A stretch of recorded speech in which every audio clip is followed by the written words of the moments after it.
Minutes pour faire le tour de l'actualité sportive du week-end. On démarre avec les titres. Roland Garros a ouvert ses portes ce dimanche, 2 semaines pendant lesquelles les meilleurs mondiaux vont s'affronter sur la terre battue parisienne. Novak Djokovic fait figure de grand favori dans le tableau masculin. Chez les femmes, la compétition s'annonce très ouverte cette année. La Ligue 1 a rendu son verdict, Monaco termine 3e et valide son billet pour les barrages de la Ligue des Champions. Marseille et Saint-Etienne décrochent l'Europa League. Le PSG est déjà champion depuis la semaine dernière. Et puis de la NBA avec la suite des finales de conférence. Golden State n'est plus qu'à une victoire des finales NBA. Les Warriors ont étrillé les Rockets la nuit dernière avec un très grand Steph Curry à la baguette. Bonjour et merci d'être avec nous sur France 24. On débute ce journal porte d'Auteuil à Paris avec la 114e édition de Roland Garros. Parmi les premiers qualifiés, Roger Federer, le Suisse. Vainqueur en 2009, il s'est facilement défait du Colombien Fala, 6-3, 6-3, 6-4.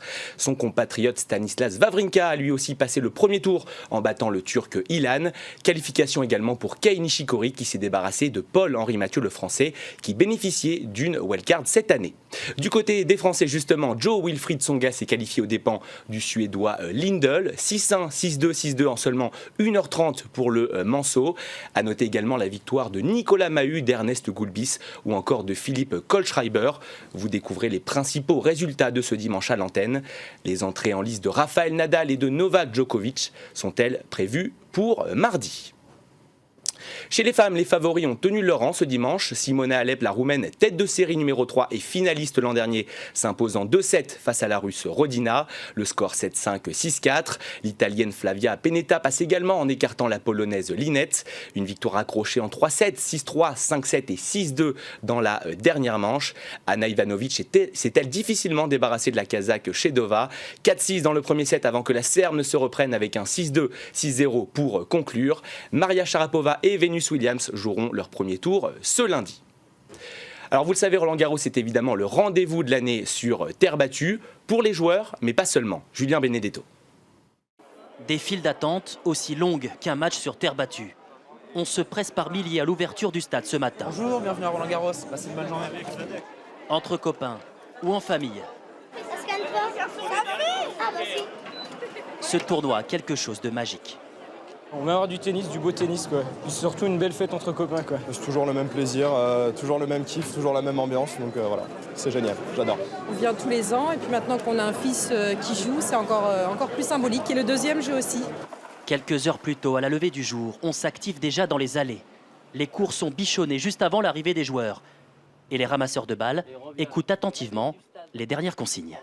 Jusqu'à la fin du tournoi, là, ça va être assez intense. Donc attention aux quelques spécificités dont on a parlé sur les qualifs, que ce soit concernant votre hygiène de vie, hein, l'alimentation, les étirements, gestion de la fatigue, etc. Je suis un peu stressé, comme je pense la plupart des ramasseurs. Juste de faire ramasseur à Roland Garros, c'est énorme quand même. Et puis voilà, quoi, c'est une chance que pas tout le monde a.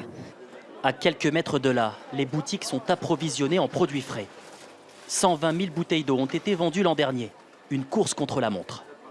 On reçoit toute la livraison des produits frais, tous les sandwichs pour la journée, enfin une grande partie pour la journée. Donc voilà, c'est un grand moment quoi. On se fait plaisir, on court dans tous les sens. Mais ça se passe bien en général, on arrive à être opérationnel. Les allées sont désormais noires de monde. Alors que Federer achève son échauffement, premier coup de théâtre.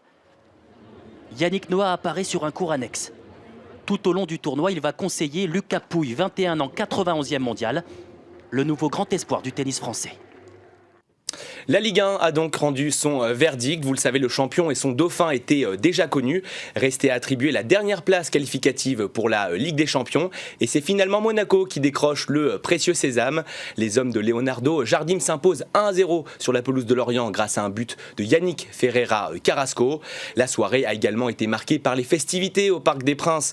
Zoumana Camara a soulevé le trophée après avoir joué son dernier match pour les Rouges et Bleus du PSG.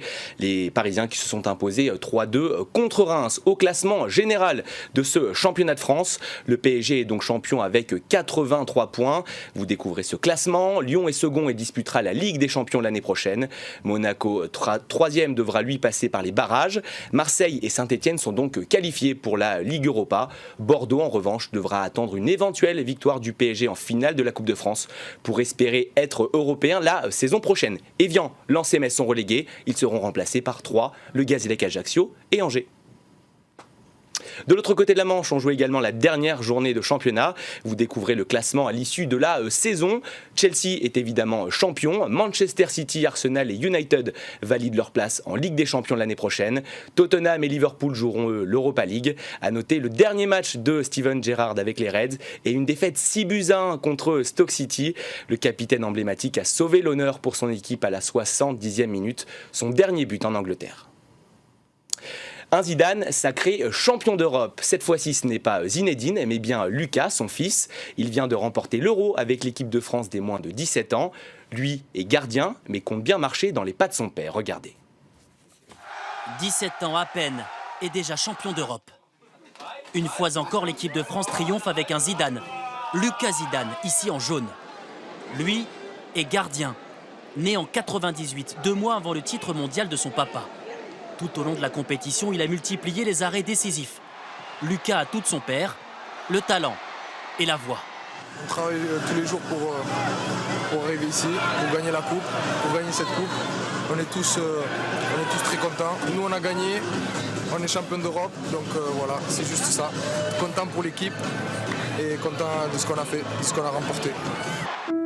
Voilà donc un nouveau titre en bleu pour les Zidane. Aujourd'hui, l'illustre papa exprime sa fierté sur un réseau social. Lucas a toujours voulu faire comme son père. Sur cette photo au Stade de France, il a 10 ans. Dans la famille Zidane, je demande le fils aîné Enzo, convoqué en équipe de France des moins de 19 ans.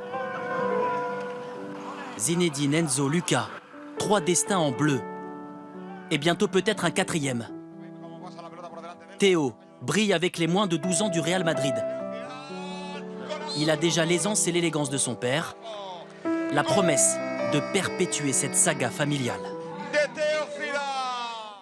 On va parler Formule 1 avec le Grand Prix tant attendu de Monaco pour la 3e fois de suite. C'est Nico Rosberg qui s'impose dans la principauté. Il devance sur la ligne d'arrivée Sébastien Vettel sur Ferrari et son coéquipier Lewis Hamilton sur Mercedes. Romain Grosjean, le Français, termine lui à la 12e place. Au classement général des pilotes, Lewis Hamilton est toujours leader. Il ne possède désormais que 10 points d'avance sur le vainqueur du jour, Nico Rosberg. 3e place pour Vettel. Les 2 Finlandais Raikkonen et Bottas complètent ce top 5. En NBA, la suite des finales de conférence à l'Ouest, la messe semble dite pour les Rockets. Ils se sont inclinés pour la 3e fois consécutive la nuit dernière. Une défaite 115-80 face à Golden State qui a donné une véritable leçon de basketball. Le MVP de la saison régulière, Steph Curry, a été immense. 40 points pour lui, dont un 7 sur 9 derrière la ligne des 3 points. Il ne manque plus qu'une victoire aux Warriors pour rejoindre les grandes finales NBA. On va écouter Steve Kerr, le coach de Golden State. Il vous parle de son étoile, Steph Curry. Steph was Steph. He's the MVP. I mean, he's had a brilliant season. Steph a fait du Steph. C'est le meilleur joueur de la saison. Il a fait une saison brillante. C'est assez dur à décrire parce que je pense qu'on n'a jamais vu quelqu'un shooter comme ça. Steph peut shooter après un dribble, après une passe. 7 sur 9 à 3 points, c'est remarquable. C'est une performance sensationnelle. À l'Est, les Cavaliers mènent 2-0 dans la série qui les oppose aux Hawks. Premier match sur le parquet de Cleveland cette nuit. En cas de victoire, les coéquipiers de LeBron James seraient eux aussi quasiment en finale NBA. C'est la fin de cette édition, je vous en rappelle l'information principale, le début du tournoi de Roland-Garros à Paris. Pas de souci pour les favoris avec les qualifications de Federer, Wawrinka, Tsonga ou encore Alep chez les femmes. Restez avec nous, l'information continue sur France 24.